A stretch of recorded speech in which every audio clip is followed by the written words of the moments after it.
अस्सलामु वालेकुम नाजरीन, मेरा नाम है मर्जीना खान है और जुड़े दीन से। उम्मीद करते हैं कि आप लोग खुश हैं, सेहतमंद हैं, अपना ख्याल रख रहे हैं और अल्लाह की खूब इबादत कर रहे हैं।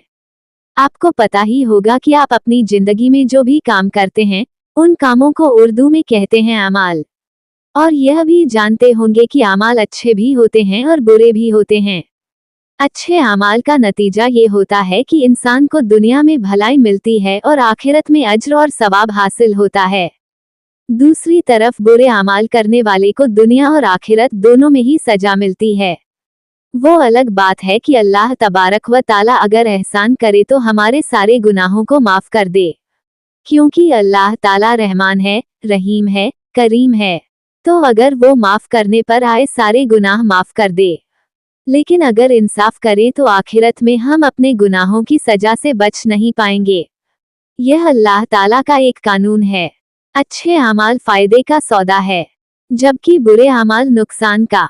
लेकिन दो गुनाह ऐसे होते हैं जिनकी सजा दुनिया में मिलती है। उनके बारे में हदीस पाक की रोशनी में आज मैं इन गुनाहों का तस्करा कर रही हूँ। एक पहला गुनाह है जुल्म।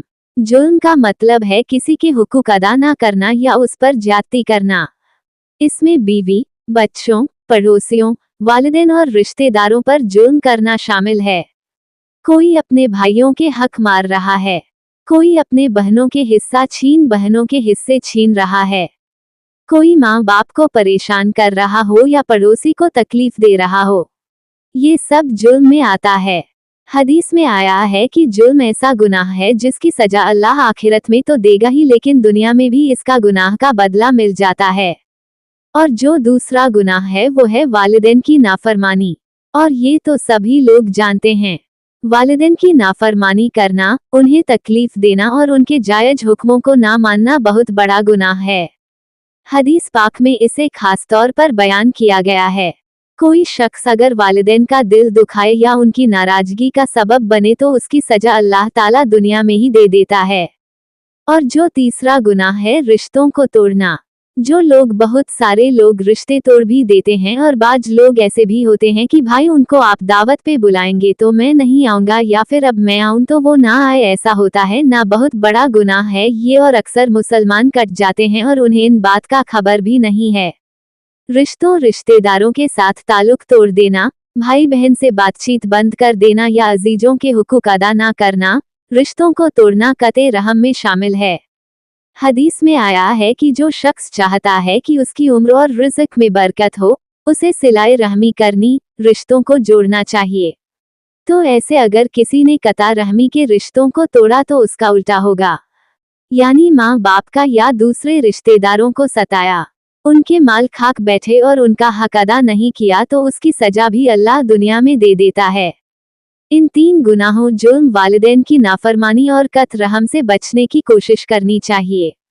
ये गुनाह इंसान की दुनिया और आखिरत दोनों खराब कर सकते हैं। अब आखिर में हम अल्लाह ताला से दुआ करते हैं कि वो हमें इन गुनाहों से बचने की तौफीक अता फरमाए। पूरे उम्मते मुस्लिमा को इनसे महफूज रखें। आमीन सुम्मा आमीन। इसे सदका जिया समझकर दूसरे तक पहुंचाएं, ताकि वो लोग भी जो सारे मुसलमान हैं उन्हें इन बात का इल्म होना चाहिए। ये बात उन्हें पता होनी चाहिए कि तीन ऐसे गुनाह हैं जिनसे हमें बहुत ज्यादा बचना जरूरी है, और इनसे ना जो लोग नहीं बचते हैं उनका बड़ा नुकसान होता है। तो सदका जारिया समझकर उन्हें भी लोगों तक पहुंचाए, ताकि उसके जो सवाब के हकदार हैं वो आप भी हो सके। यानी कि इन गुनाहों से बचने की तौफीक अता फरमाए और नेक काम करने की नेक आमाल करने की तौफीक अता फरमाए। जज़ाकल्लाह खैर। अस्सलामु वालेकुम रहमतुल्लाह।